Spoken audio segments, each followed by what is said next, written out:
All right, this is Golden Gate's newest member of our operational fleet, Rescue 82, designed to serve light rescue functionality for park rescues, rope rescues, EMS response, really anything where it's a pain to get a large fire truck in or out. That's what this truck is for. Small, light, and maneuverable.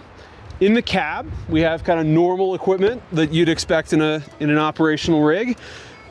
Radios down below, spare BK radio, both a primary 800 megahertz and a VHF radio, thermal camera, light and siren controls there in the middle with the two radios controlled from the middle. Moving on to the back of the cab. We have spare seating for 2 more firefighters and then some gear space that also holds a water can, just in case you find a fire while you happen to be out there doing rescue work. Gloves are in the glove holder in the middle, important piece of gear. Storing rehab in the side compartments of the doors. Stay hydrated or get dehydrated. In our first compartment on the right, designated as the EMS compartment, this contains, Daniel, if you give me a hand here, we've got our EMS bag. This handles 90% of our medical needs. Oxygen, AED. We have some spare trash bags for either garbage created on scene, dirty PPE, anything like that. And we'll just leave these back here. Spare sets of gloves that are available to us, other PPE, sets of head blocks, and then danger and caution tape, both located back here for marking any kind of individual incident or hazard area.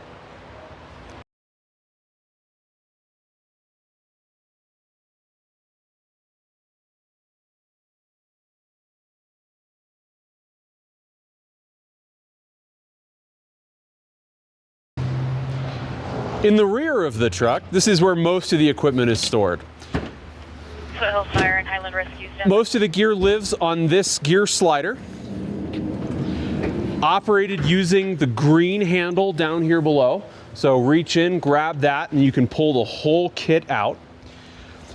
It's organized where the gear that you need first for most rescues is located the closest to you, and then working backward with things that you need less frequently.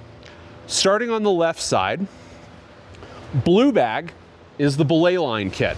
This contains an ASAP, a set of pulleys, and then a blue rope to be the belay line. Underneath is a spare life safety rope for whatever other purposes you need. I'm gonna grab that 300. In front is another life safety rope. And then behind that is the rigging kit. This contains all the sets of pulleys, extra carabiners, extra rigging components, everything needed to build more complex systems. The belay line kit and the main line kit are both set up to build conceptually a 3-to-1 with a full belay system standalone. The main line, or the additional rigging kit, that's that red bag, has everything if we need to do something else or cause any variation to those systems. On this side, we have the main line kit. That's the red bag.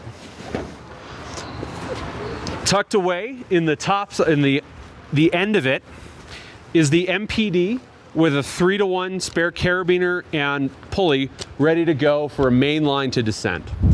Tucked into the sides are extra pulleys and other components to build additional mechanical advantage. Go ahead, set that over here. The big black Pelican case here is the Harkin lockhead winch system. This is a mechanical advantage to be able to raise and lower. Go ahead, pop that open. Included within is a Milwaukee drill and a spare battery. Leave the star bit on the end of that. That's what's necessary to operate the drill, and leave a fully charged battery stored in here. This attaches to the front of the rescue or can be attached to other locations using the included anchor strap. Also in this compartment is a hitch plate anchor. So available to clip into the back of the truck or any other hitch plate on any other truck. Simple pin with a cotter pin to hold it into place. On the side is a light tower, so portable light tower that can be walked a decent distance in or be set up as needed. On top, First thing that you're finding is the wheeled litter. This undoes with a little catch, so we can slide that out if we need to, or you can just lift it up. This uses a fat tire wheel, and contained within it is also the rigging to connect it to the Stokes basket. We have a spare thermal mat just included in for winter conditions or other kind of foul weather. We want to make the basket a little bit more insulated. Here's the main rigging or the main kit that is the Stokes basket. This is where the catch on the end is really useful. We have a couple of blankets,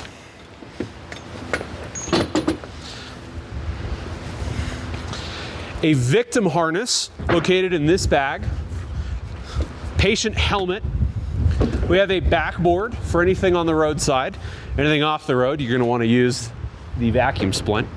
And then more blankets, and then real blankets.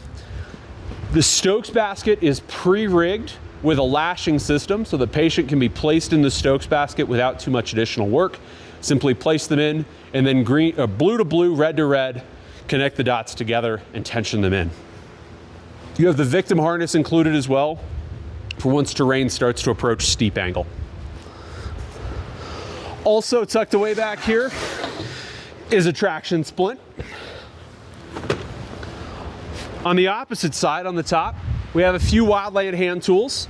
So we've got a Rogue McLeod, a shovel, a Rogue hoe, and then a set of irons. So you got a Halligan with a forcing wedge available to you should you find the need for forcible entry. Continuing here on the left side, we've got the small vacuum splint kit. This is limb splints, arms, legs, ankles, things like that. And then underneath of that is the full body vacuum splint.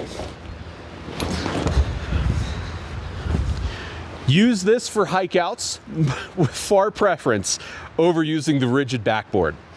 Included in this bag as well is a pump. Make sure that that pump is in here when performing rig checks. On the right side, we have more patient packaging and patient care supplies. We have a sleeping bag, closed cell foam pad, the backcountry rescue bag,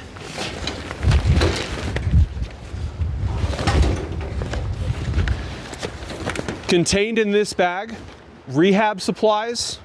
The top portion of the interior pouch contains rigging kit that's capable of doing some short haul, medium complexity work. Note that everything in this bag is technician rated, not general rated. The rest of our gear is general rated. In the top and additional sides are various 10 essentials components. Tucked into the bottom is a 0-degree sleeping bag. Additionally, back here we have a flare kit. These are electric flares, so we don't set the forest on fire.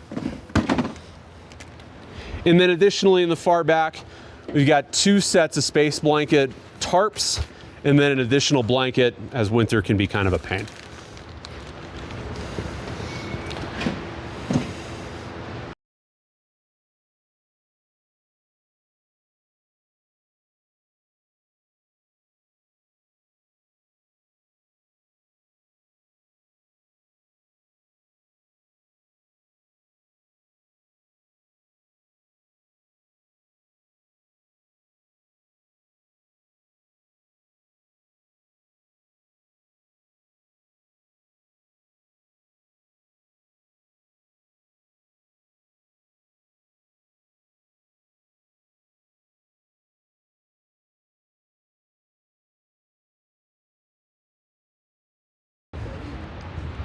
Finally, on the right side of the truck, we have the various personal protective equipment and other things that our individuals need to perform rescues.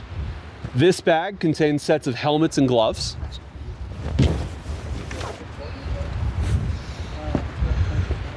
We've got a few extra cones. These are kind of classic pop-up cones.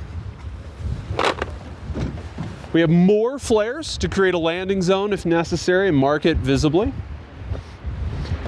And then finally, in the next bag back here, we have sets of harnesses. These are all seat harnesses. If you need a chest harness, you're building it out of webbing. Tucked away back in here as well are a few sets of gloves. Tools to modify the terrain if necessary. All in an easy, ready to go package. Tucked away in the far back as well are a couple of flags. If necessary to control traffic or otherwise attract attention, you have tools to do that.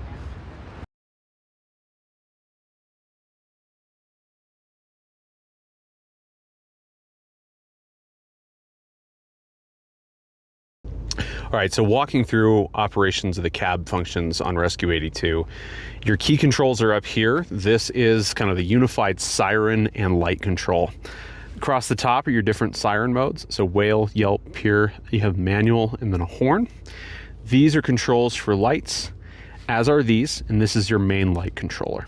To operate the emergency lights, simply push this all the way over to position 3. This turns on all of the lights in all of the positions on the truck in a fast flash mode. If you step it back, it reduces the side lights and is merely just the light bars on each side. And you go to 1, that's rear lights only. You can then operate the traffic advisor, which is a scrolling set of yellow lights across the back using this button. It starts in left, push it again to go to right, and then center is away, and then you turn it off all the way. So left, right, center spread, and off.